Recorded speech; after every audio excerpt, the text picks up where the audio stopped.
Hello, welcome back to my channel. I've been busy, very productive. Like look, I bought this seed box last year and I finally took a notion over the weekend to go through all my seeds, because remember I had that wooden box and I just kept like piling all the seeds. There's no organisation to it. I didn't know what I had, what I didn't have.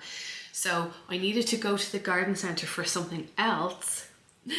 And I knew that if I did go for that one thing that I would buy more seeds. And so I said to myself, you're not going to the garden centre until you go through your seeds. Look at me, I am growing. I'm so restrained. But I said, you're not going to the garden centre until you go through your seeds, see what you have and see what you need. And that's exactly what I did. So this is how I store my seeds. And I had seen this on TikTok last year. There's people that I follow and they had this. So this is a photo organizer. I don't print out photos, I should. But I thought this would be perfect. I think I've had this probably from like the middle of summer last year. It's mad. Anyway, what I've done is try to organize it as much as I can. So on this side here, wait, we've got flowers. And on this side here, we've got the vegetables, okay? So how I've organized them is, I just think it's so cute. Now, it does have little stickers, so I need to stick them on the top of that so that I can kind of see what I have. But I have like, look. Oh, do we need carrots? Because I have some. So I'm just going to show you briefly what I have here. Got like multicolored carrots. Look at that ones. Well, short and sweet. Because this year I have a veg bed out the back. I'm not going to use that this year for growing veg. I want to try and do as many veg as I can in pots. I forgot that I had this. Is that focusing? Yeah, I forgot that I had these. Oh, look at these. How dinkity are they? These are Paris Market. I'm hoping that this is focusing. I bought a new camera for filming outside because what I really want to do this year is when I'm out in the garden, not be tied to my phone or not kind of have to film on my phone. If I want to be able to listen to music or podcasts, now I can, so I have this little camera. So I don't know, this is my first video filming with it, so we'll see about the quality. They were cute. Carrot, baby Chantenay.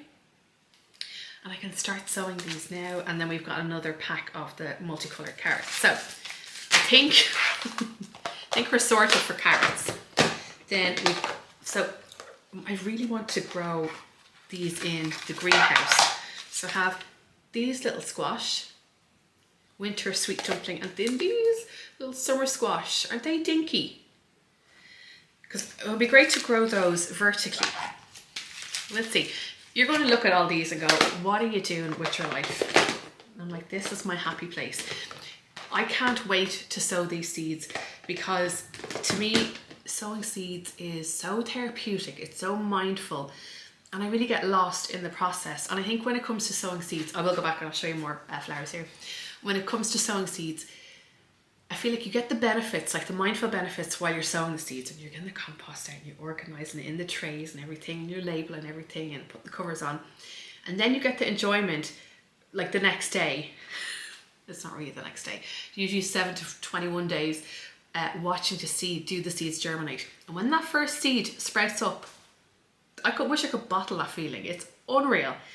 So then you're getting then the mindfulness of potting things on. I find that so gorgeous and slow and lovely when you're like, we'll do it at the time, but potting things on. And then you get to like the enjoyment of watching things growing and pruning and enjoying and picking and eating. Oh, okay. So we have onions and what's that thing's called? Radishes in there. We have so I'm not going to do sweet corn this year, but I might see if Joanne and Will want sweet corn. I got these ones. I might see if they want sweet corn and I'll sow the seeds for them. I want to try and grow melons this year in the greenhouse because now, please God, it will be warm in the greenhouse. So I'll be able to grow things that I wouldn't normally be able to do. I have like a whole heap of herbs that I didn't know I had, but I'm thinking what I would like to do is out the back garden. That'll be another video where I have like a little herb garden outside, so if I do need to just grab something, I can just open the door. There we go. More herbs. I have more basil than a shop. But I really want to make my own pesto from scratch this year. I'm very into like things from scratch. I have kind of like woodlandy, what you call those, like wildflower seeds and grasses in this one. I do love grasses because they offer height and movement to a garden, and I find that really therapeutic. You know, if you're just like sitting there, you're like listening to the bees and you're looking at like things moving. So that's like what I got for what I had for vegetables. And then in this one I've got some sweet peas. I've got like different varieties, and then I forgot that I had harvested seeds from last year, so I've got like loads of them, but I want to try and do something different with them this year.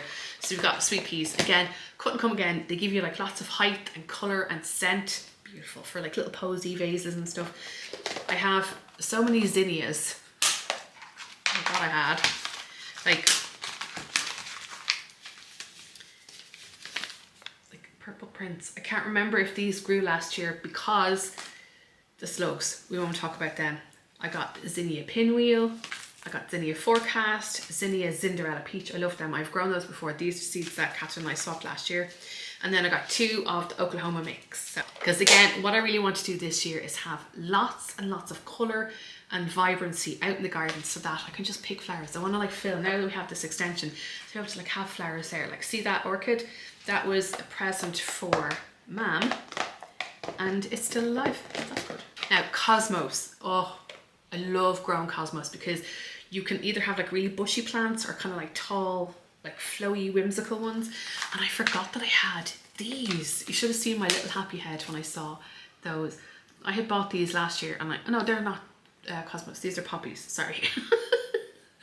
Aren't they lovely? I put them in the cosmos section just because I just thought that they were cute. We've got like cosmos cups and saucers, and these are great. Again, free little posy vases for like your bouquets if you want to have them in the house.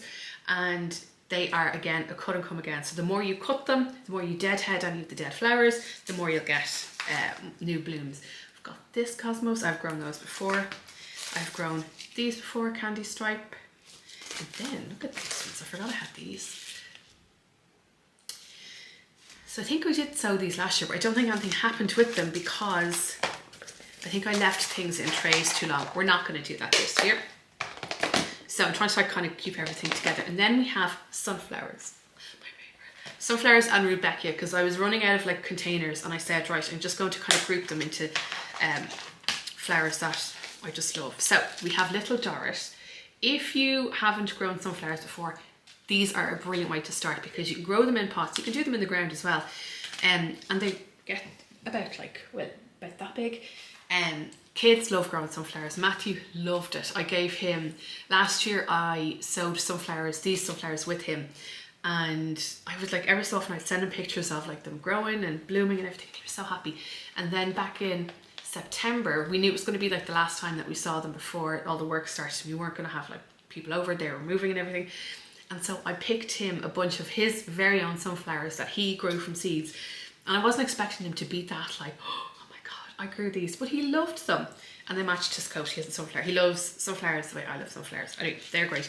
And then these ones are fantastic. They are sunburst mix. And you can see that they're like lots of different colours. So over the course, I think I did them. Did I do them last year? I can't remember. I feel like last year was a blur. I'm trying to like block out. With these ones, they are like quite a sturdy stem. You get so many flower heads on these. They're brilliant, absolutely brilliant. And you don't really know what colour you're going to get, like what colour the plants are going to be, because all the seeds look the same. Some of them look like a little bit darker, so I'm like, oh, I wonder, is that going to be a darker one? But they're gorgeous. Just if you wanted something different. And then, I don't know if I'll grow these this year. It's like a big, large one. Tayo. Sunflower Harlequin. I think they're kind of like a dark red. And then, I don't know, I had these.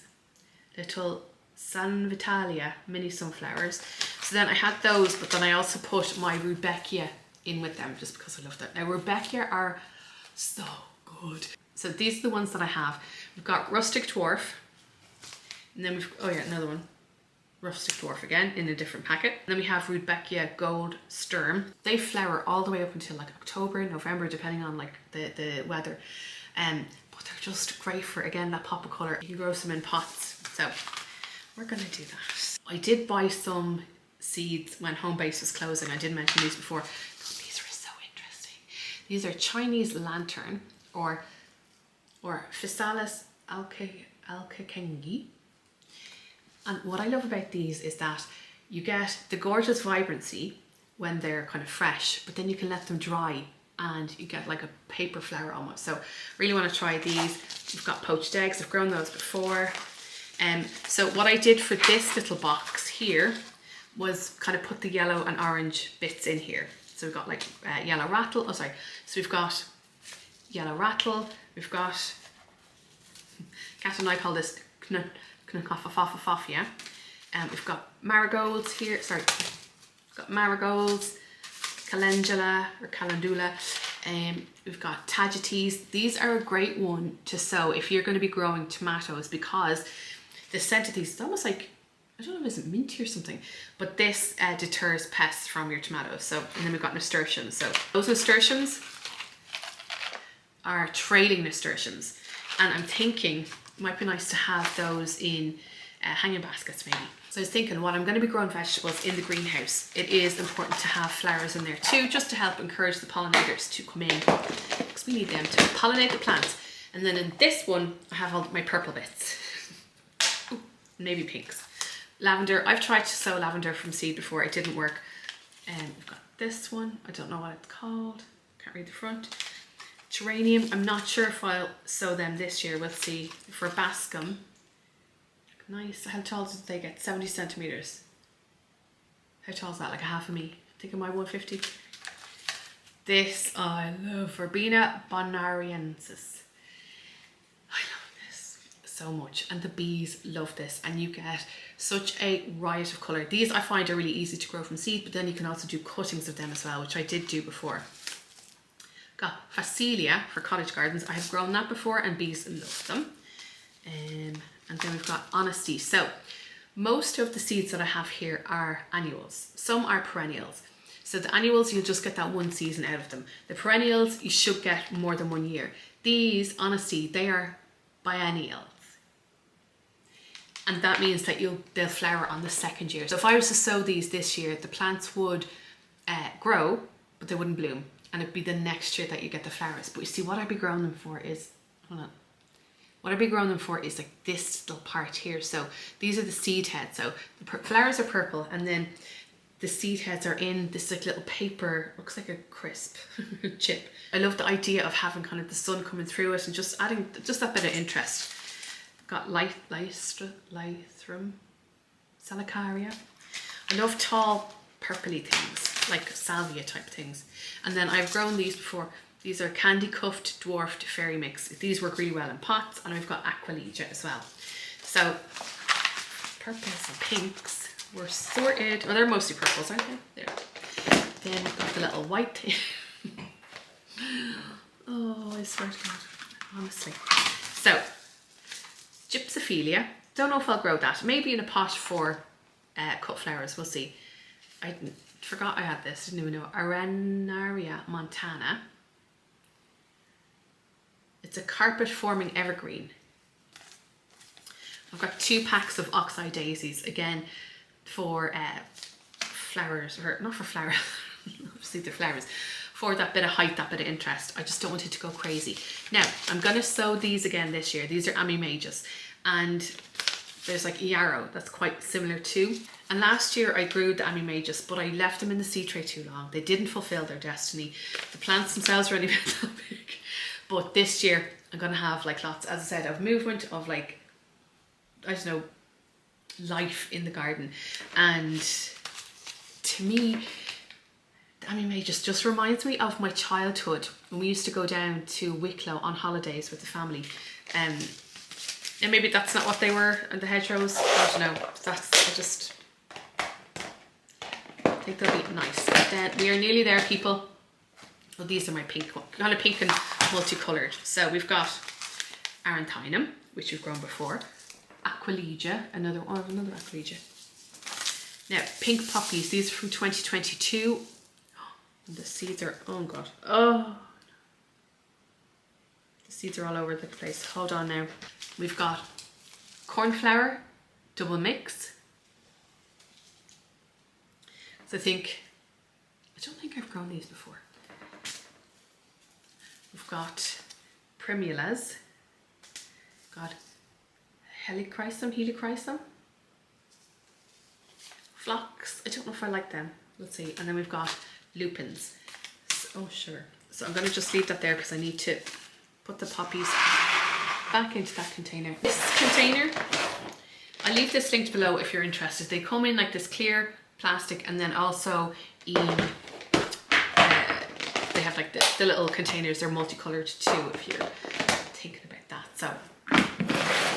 So then the mission was to go to the garden centre to get the potatoes, because right now it's mid-February, and my tradition every year, and has been for the last 5 years, maybe 4 or 5 years, is to plant the potatoes on St. Patrick's Day. That is March 17th. So I needed to pick potatoes, and what I like to do is pick early potatoes, like first earlies. You have first earlies, second earlies, and main crop. So I like to just go first earlies because like space is limited.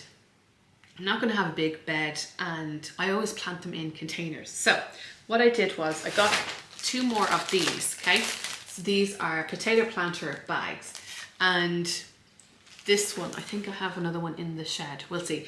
So this one, I'm not going to open this. This one has like a little door here that you can open it and you can like reach in and get the potatoes if you want. I never really used that part. And so what I'll do is on March 17th or in and around that weekend, I will put like a layer of compost on the bottom, and then I'll put the potatoes, like maybe 3, depending on the size, maybe 3 or 4 potatoes in there, cover them over with more compost. And then as they start to move up and start to grow, I will earth them up, which means just putting more compost. So they're always covered, because you don't want the green like leaves when they come through to get hit by frost, because that will kill the plant. So if you're short on space, or if you don't want to like dedicate a whole bed to growing potatoes, grow them in bags like this. Or last year I grew them in plant pots as well, and that worked out really well. And you know what? Again, it is the most fun to do with the kids, because you know the potatoes are big, they can put them in themselves, cover them over, and then having them dig them up in, I think the earlies are 10 to 12 or 12 to 14, I'll check now.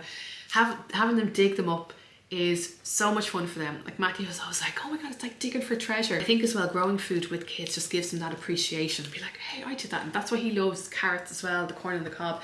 So I got these, and then I got my potatoes. So these are first earlies Maris Bard. So 10 to 12 weeks here. So what I'm going to do is, I'll show you in a second. Okay, so that's your little potato, and you see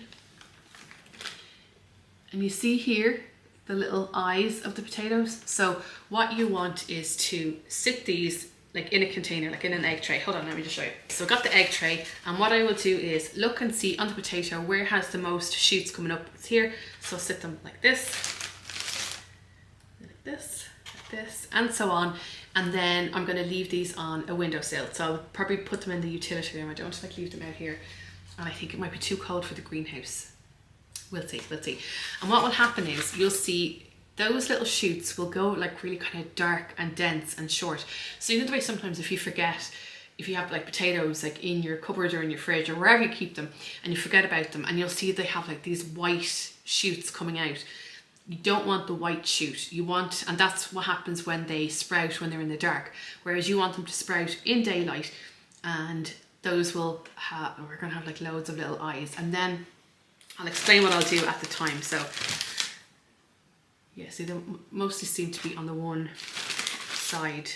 So I'm gonna just, that's called chitting. Chit, C-H-I-T, chit. I chit too not. So yeah, I have this whole bag here, and in 10 to 12 weeks, we will be able to have potatoes to harvest. I'm excited about that. So then, when I was in the garden centre, and then after going through my seeds and making my list of what I needed, because I was like, I have no tomato seeds. Well, also, speaking of tomatoes, one of you guys had the best idea when it came to the tomatoes in the greenhouse. We had this wooden beam across kind of like the top of the greenhouse, and one of you said to use that to hold the string to grow the tomatoes up, and I was like, that's genius, totally gonna do that. So I got sugar snap peas because we love them. And again, one of my favourite things to do is when everyone's over and we go out and have like a little look, and everyone kind of pulls a pea pod off and chomps them. And Matthew loves them as well. So he's 7. He loves all this kind of stuff. So I'm going to grow those. They are, so I found them so easy to grow over the years. And yeah, might actually grow some, oh, because, sorry, I'm just thinking, because there's loads of seeds in here. There's approximately 220 seeds. I don't have room for 220 plants, but what I might do is grow some of them, and I want to try and do succession growing this year, not just have one batch, but I might grow some for pea shoots, because they're gorgeously sweet in salads and that. So we got sugar snap peas, and then we got mange tout. Again, we love those, great in stir fries. And there's only 130 seeds in there. Where are they going? And then runner beans as well. I've grown these in the past, and you grow them vertically and you can kind of train them up if you have like an obelisk or an arch or something, and they have like really nice coloured flowers. So we like those.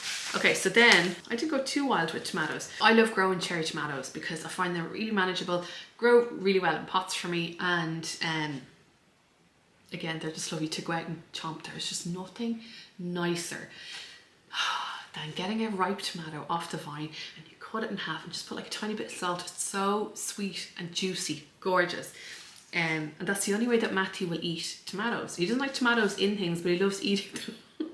So I have gotten these before, Sun Gold. I've had great success with those, and I've always grown my tomatoes in pots, except for one year when I grew some of them in a veg bed, and it was not good times.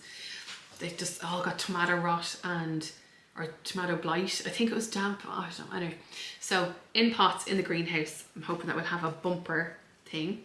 And then I've not grown these before. The salad tomato, the money maker. I feel like these are bigger, so we'll see anyway. And then can't go wrong with Gardener's Delight. I've grown these every year as well, and again, really easy to grow. I've had great success with this. So I then was trying to think, what else could I grow in the greenhouse? And I was like, cucumber. We like cucumber. So I got this because it made me laugh. Mini Munch. It says that they're quick to grow, so we'll see. I think that'll be kind of good to do. And then I got this again because it made me laugh. This is the Burpless Tasty Green.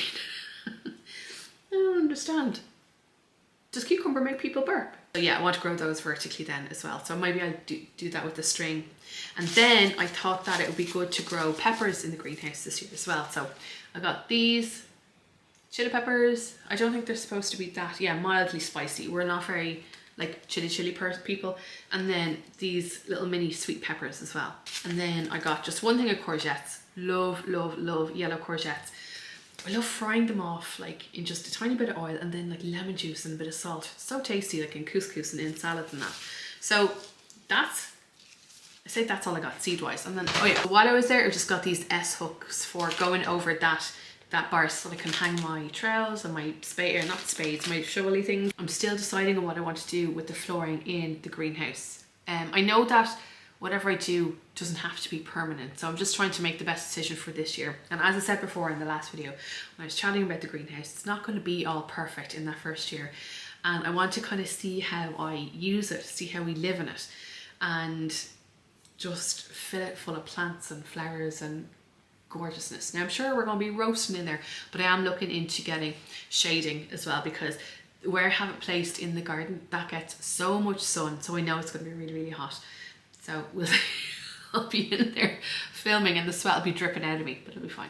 I have like a little plug. I can put a fan in there if I need to. I think I'm done with seeds for now. That's more honest, isn't it, for now? I feel like I'm growing from scratch this year, so yeah.